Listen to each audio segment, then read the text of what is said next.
Safari yangu ya ujauzito ilianza tangia mwezi wa kwanza mpaka nakuja kugundulika na mapacha watano. Niligundulika nikiwa na miezi mitatu. Kwa safari yangu tangia nimefika hapa, maana nimefika hapa ujauzito ukiwa na wiki 18 inaenda 19. Nilipata mapokezi mazuri ambayo siwezi kuelezea.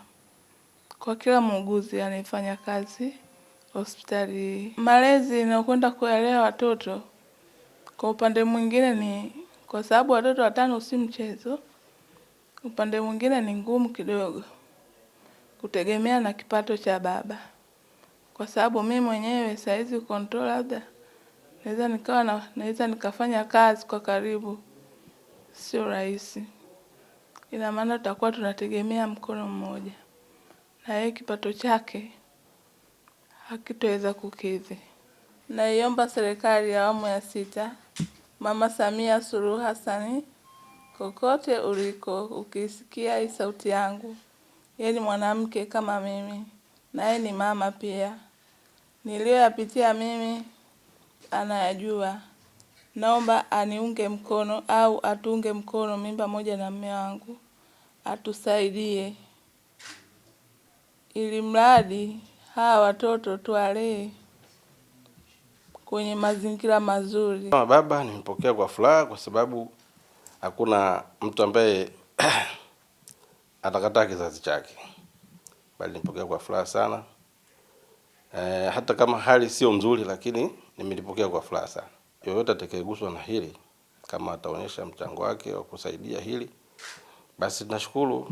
Itakuwa ni jambo la heri kwa sababu ya kuboost familia ili iweze kufika malengo ambayo tunatarajia. Kwa kila mmoja ambaye alikuwa hapa anatamani familia ione ikiwa bora na inakuwa kwa afya nzuri. Kikubwa zaidi, kama ningesapotiwa katika shughuli zangu ambazo ninazozifanya ya kupata mtaji, kwa sababu huko tunakushughulika katika shughuli zangu, kwa kweli tunahangaika katika shughuli ambazo tunapata riziki ili usihangaike kwa niaba ya kutamani cha mtu, lakini kipato ni kidogo sana. Kwa hiyo kama leo tungepata wadau ambao kuni boost katika kipato ili nikaenda kuongeza uzalishaji katika shughuli zangu, nikawa angalau hata kinachopatikana ili kiwe kinasaidia kulea hii familia, ingekuwa ni jambo la maana sana.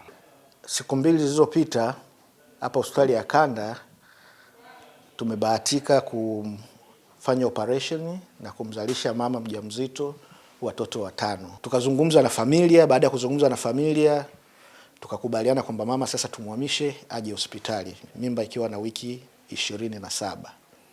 Tukafanya arrangement zote.